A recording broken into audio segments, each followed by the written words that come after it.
from a legal perspective, the UDP is an unincorporated association. And what that means as a matter of law is that the UDP does not have the legal rights that you and I have, or that a registered company, for example, would have, which enables it to have what we call legal personality, allowing it to soar, be sued in its own name and so on. However, notwithstanding that it does not have that legal personality and cannot own things in its own name, what typically happens with unincorporated associations is that they may nevertheless be able to acquire property for their benefit. But when that happens, it is ordinarily done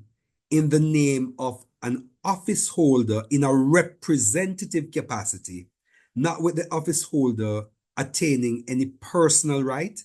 but instead doing so for the benefit of the membership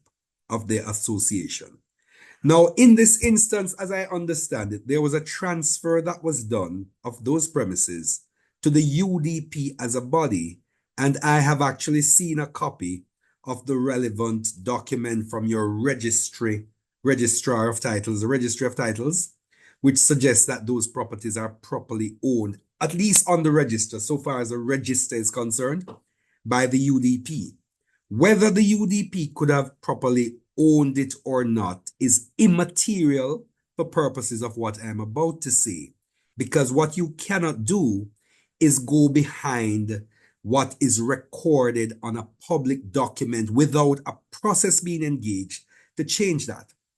In Belize, as we have in Jamaica, you have a torrent system for registration of land, which is title by registration. And the position with that is that whatever appears on a title is taken to be accurate unless you're able to go through a legal process to have that position corrected. So what I have seen suggests beyond the shadow of a doubt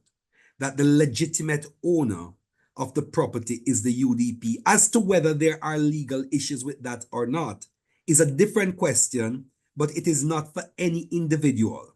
to seek to go against what is recorded on the title without the process of the court or some other legitimate body overturning what is actually there at the moment.